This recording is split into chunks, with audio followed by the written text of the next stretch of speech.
Amaqembu ezepolitiki adalule uxhasomali lwawo. Ikhomishana yokhetho i-IEC ithi imali engaphezulu kuka-R170 million inikelelwe amaqembu ezepolitiki ngaphansi komthetho iPolitical Party Funding Act.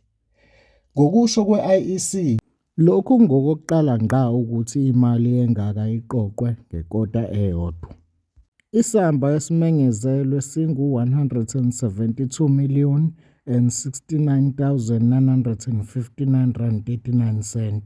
Lesi samba singaphezulu kokubili kanye nawo wonke amakota okubikwe ngawo ngaphambilini, kanye nokudalula okuhlanganisiwe kwekota okubikwe phakathi nonyaka wezimali ngamunye kwemibili, 2021-2022 kanye no-2022-2023, kusho isitatimende sekhomishini.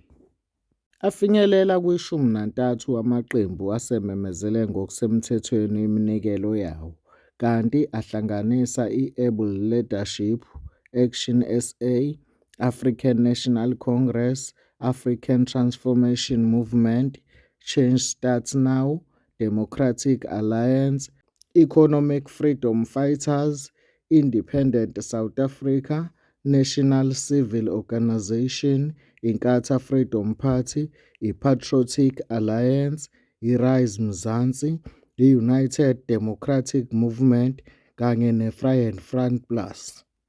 Kula maqembu, iDemocratic Alliance yiyo ehamba phambili ohlwini lweminikelo njengoba inikelelwe ngemali engaphezudlwana kuka-R65 million ngabaxhasi abahlanganisa iNaspers Limited, Jonathan Ernst Maximilian Oppenheimer kanye ne-NF Oppenheimer. Eminye iminikelo ebalulekile eya emaqenjini azombusazwe ivela ku-Main Street 1564 Pty Ltd, Martin Marshall, Gap Infrastructure Corporation, African Rainbow Mineral Limited kanye neHarmony Gold Mining Company Limited. iChange Starts Now, CSN, eyabhaliswa nje kuphela ngoFebhuwari 2024, ilandela iDA ngeminikelo engaphezu kuka-R35 million eyatholwa kubaxhasi abathathu abahlukene,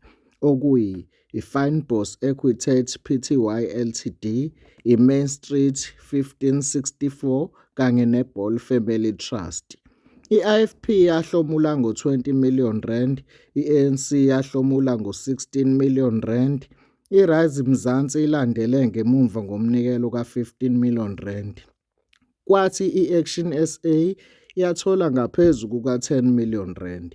Izinhlangano ezimbili ezihlangene nosomabhizinisi uPatrice Motsepe kanye neNaspers Limited zixhaswe ngemali ewu-R2 million.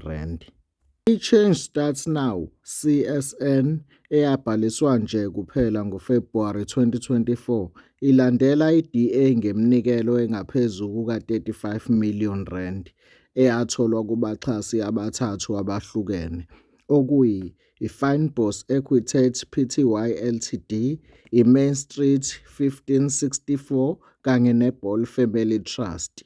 I-IFP yahlomula ngo-R20 million, i-ANC yahlomula ngo-R16 million, iRise Mzansi ilandele ngemuva ngomnikelo ka-R15 million, kwathi i-Action SA yathola ngaphezu kuka-R10 million.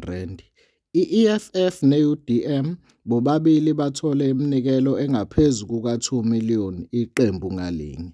Kukhona neminikelo emibili eyenziwa izinhlangano zamazwe ngamazwe. I-IEC ikhomba ukuthi omunye kwakuwumnikelo wemali owatholwa yiDA. Lo mnikelo okhulunywa ngawo wenziwe iFriedrich Naumann Foundation, FNF, kanti omunye umnikelo wemali otholwe yiDA uphuma kwiDanish Liberal Democratic Programme, DLDP. I-IEC ethi yenzelwe izindleko zohlelo lokuqeqesha olunesihloko esithi Ready to Govern Local 2. Yonke imininingwane yamazwe angaphandle ibihambisana nemigomo yomthetho wokuthi akekho noyedwa kwabanikelayo owedlule ngo-R5 million omisiwe ngomnikelo wangaphandle ngamunye ngonyaka wezimali, futhi leyo mali yasetshenziselwa izinhloso nemisebenzi elawulwa ngokomthetho, kusho i-IEC.